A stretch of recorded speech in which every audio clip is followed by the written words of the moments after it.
Cheers, everybody. Welcome back to another beer review. Now, we're off to a brewery, which I've only done one beer from on this channel. And I think it's relatively low ABV beer it's called Deep Roots, something like that. About 5 years ago, something like that. Anyway, that was in Marks and Spencer. And Marks and Spencer, the beer range these days of Marks and Spencer is not very good, I'll be honest. It used to be really, really good years ago. They used to have a lot on, but now for some reason they don't see beer as a pulling thing in M&S for me, and they just have gone backwards. Really, I think they have gone backwards in terms of selection of beers. Anyway, I was very small selection, not even wider than that cabinet of beer. And I saw this and I weren't too sure whether or not I've done it or not. And I haven't. And it was on its own. And what struck me with this is that this is, well, relatively, I would say, a small independent brewery in Marks and Spencer, and everything else is macro and their own label beers and that. And this was on its own, which I thought was a bit weird. So they kind of like got themselves a little niche here because they're, the only small brewery I think at the moment in M&S, well, my M&S anyway. So we're off to Duration, and we've got Sweeping Coast on its own. About 3 or 4 cans of this on a shelf in M&S. This is a West Coast Pale Ale, clocking at 4.8% ABV. I shall read the back. It says, if you're fond of sand dunes and salty air, consider Norfolk. Sweeping coastlines that define a region as much as vast skies, instantly recognisable, or coastal dunes perpetually shift with each tide, gently changing the landscape in a state of continual variation. Sweeping coast is a resinous, bright and fresh, yet subtly undulating a journey that one is set to home. That's a bit of a she sells seashells on a seashore. What's in this? Let's see what's in this. Well, it's brewed in Norfolk. Duration is a progressive farmhouse brewery in Norfolk, making beers that belong. Wild ales and fresh beers brewed from nature with purpose. And what have we got for hops? They're not saying. We've got all that spiel there, foreign spiel, so they must export. And it's a shame they don't put the hops. They don't put the hops in them. Big shame. But let's crack it open. Let's get on with it. Can't remember. Was it £2.50 a pop? I think it was. Let's get a whiff.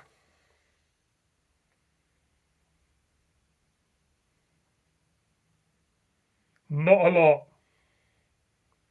I would say a slight stone fruitness there, but not a lot really from that ring. Let's pour it out like you do. See what it's about. So yeah, I saw it there, intrigued by it, and we see what it's about. At the moment, I'm not that excited by it. Everything's a bit, from the can wrap to the spiel on the can. It's not really whetting my appetite. It's not really, unless they're going to let the beer do the talking. Some breweries do that, and it works very well. But I'm not really excited at the moment. So, beer in a glass, a meringue-looking head. Slight hint of, you see the carbonation going up, slightly hazy. Let's get a whiff. Yeah, there's slight fruit notes there. Yeah, it's got like stone fruits and berries. Maybe orange. Not a lot. Not a lot for me. So I'm going to go in. Cheers.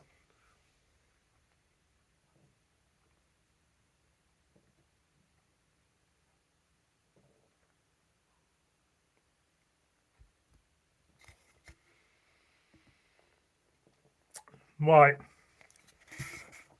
West Coast Pale Ale, they're calling this. So with the West Coast, anything West Coast for me, I want slightly, well, I say there on the can, slightly resinous, I want pine bitterness, because West Coast style wants that pine bitterness, you know. That's what draws me to it. What am I getting out of this?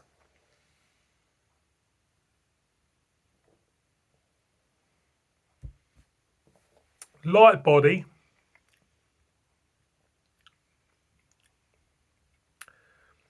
They're saying it's hardly any resinous feel to that for me. It's a light body, little pockets of fruit, orange wine, lemon for me. Mouthfeel is generic in a way. It's hard, you know. The mouth feels hardly hardly blows you away. It's a mouthfeel which you would do expect from a beer like this, to be honest.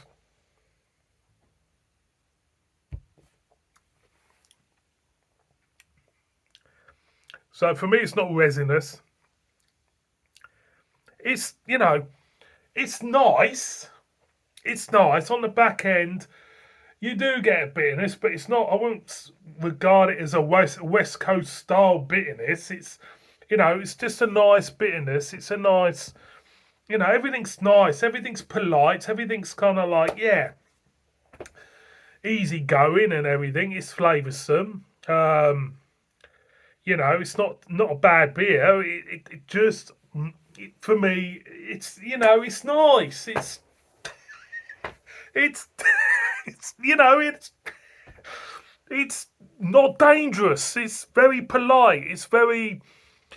It should be a politician, maybe not a politician, but I don't know, someone who knocks on your door who's polite, who knocks on my door, who's polite, no one knocks on my door. It's a polite beer, you know. It says all the right things, but doesn't follow it up as much. There's bits and bobs of nice flavours. There's bits and bobs of nice bitterness. Hints of bitterness. It wants to be dangerous, but it can't be dangerous because it's too polite. Does that make sense? It's a polite beer. It's polite. It doesn't. Oh, it's frustrating.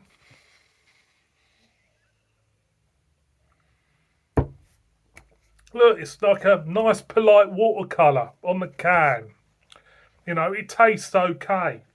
You know, it's got nice little fruity notes, like I say, and the bitterness is there, but it's not really. It's not really West Coasty. West Coasty for me is resinous, slight hint of dank, and a big bold pine bitterness finish on the end, but blows your socks off. For me, that is not that. But it's a nice, polite beer for a polite conversation over vol au at a council meeting. In other words, don't expect too much. It's nice and polite. It's refreshing. And that's the best I can do for it. The brewery, for me, the brewery, it's great that a small brewery gets into M&S. It's a great thing. But, it is. I'm a big supporter of small breweries. But, maybe they should put something a little bit more dangerous in. Thank you so much for watching this waffle. See you on my next one. Look after yourselves. Bib bib.